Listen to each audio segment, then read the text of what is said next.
several weeks of enduring the pleasant Wellington region weather, a good weather window was coming up to cross to the South Island. And what's more, my friend Matt wanted to come with me. Ready to go? I'm ready. Is the boat ready? I mean, the reality is, I'm willing. Ready is a completely different story. Alright, let's do it then. Okay. Since we're already departing from Poirua, that means we had the easy crossing across the strait. This route avoids most of the worst hazards, such as Kauri Rip, and then entering a narrow channel that has large ships coming out of it. The Cook Strait has curiously strong tides. Here, high tide in orange and low tide in blue move around New Zealand anti-clockwise and are opposite each other at the Cook Strait. This means that the tide doesn't really go up and down very much inside the strait, but it goes north and south a lot, and this creates some extremely strong tidal currents. Furthermore, because the land on either side is extremely mountainous and situated at the beginning of the Roaring Forties, the wind is very strong too. So the Cook Strait has a notorious reputation for extreme conditions. However, we had the benefit of a very good weather window. The best time to cross the strait is generally on the end of a southerly. The forecast for today was 25 knots, which is still pretty strong, but the forecast for the next couple of days was getting increasingly light, and that made me confident that this will be a safe day to make the crossing, and we wouldn't get more wind than anticipated. I've met several people who have set out to cross the Cook Strait and encountered significantly more wind than they anticipated. And my policy for avoiding this situation is to not just take into account today's forecast, but also tomorrow and the next day. In my experience, sailing in this region, usually the forecast isn't completely wrong, but it's either early or late. So although the forecast for today was still fairly strong, the forecast for the next couple of days got increasingly light, so I wasn't too worried. Here you can see we're enjoying quite exciting conditions, but actually a little bit after this it got a lot windier and the waves got bigger too. We actually at one point had to look up at the waves. Unfortunately the camera wasn't rolling when that happened.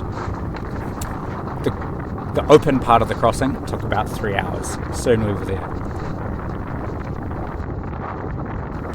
Next we just needed to find an anchorage where we could dry out a little bit.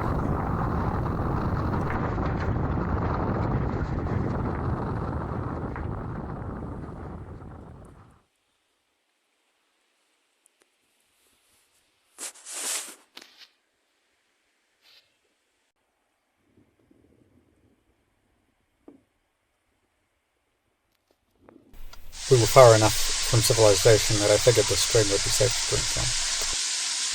Matt had bought his flash 360-degree camera, so we got some great footage. And it's waterproof also. To be honest, I like to get the pole in the shot. Yeah? Because, there's such a sort of a stigma about Showing behind the scenes. with the selfie sticks. Yeah. That it's sort of like, I think it's actually like because photographers are they like the power of being behind the camera. Yeah. They really don't like being in front of the camera. Yeah. And a selfie stick really turns that around. Yeah. And it's not this mock objectivism. It's I'm here, I'm affecting what we're seeing. Yeah. I created this. I'm I'm the artist. It's funny. This is interacting with my environment. And the selfie stick is admits that. Yeah. So I always try to get the selfie stick in the shot. Be yeah, I used a selfie stick for this shot. That's so funny. And I'm not ashamed of it.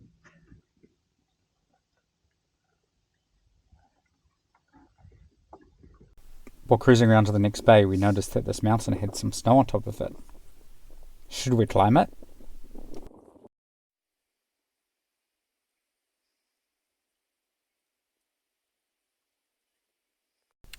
The plan was first move the boat around to where we could get onto the road.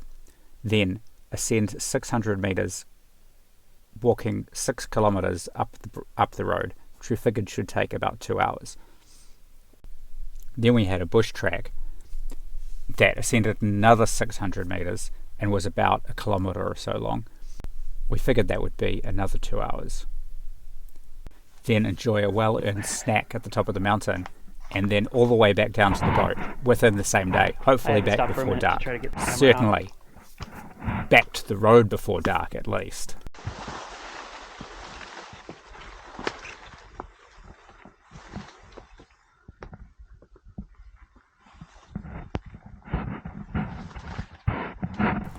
I'm from the North Island and Matt's from California, so we are both pretty much noobs when it comes to snow. I was expecting perhaps enough snow to have a snowball fight. That was about it. Straight down? The first bit of snow. I see how it is. Son of a bitch. Did you get a photo of it? I got a photo. I don't think I got the shot of... No. But you got I got the photo of that. Yeah. Don't worry, Matt got me back later. There was actually a lot more snow than we anticipated. We had at least an hour of trudging up the hill through compacted snow under the trees. Thank you. With the snow melting and falling on us.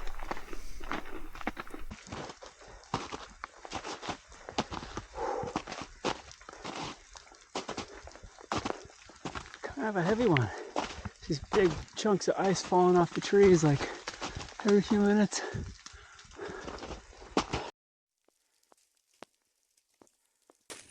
But eventually we got there and it opened up.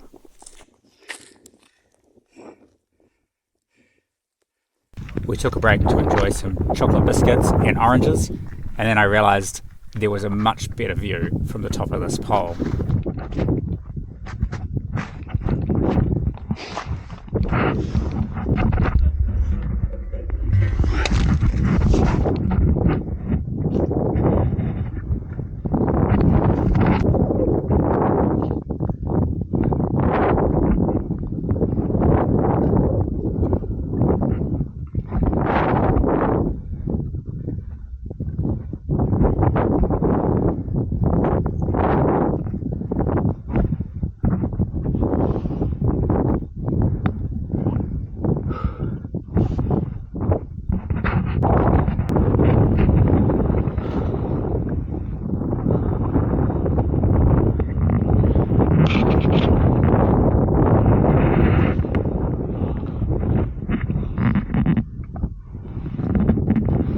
More snowy mountains that way.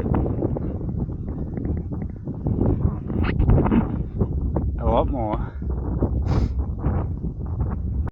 A local we had met on the hike gave us a lift back down the road, so we got back to the boat before dark easily.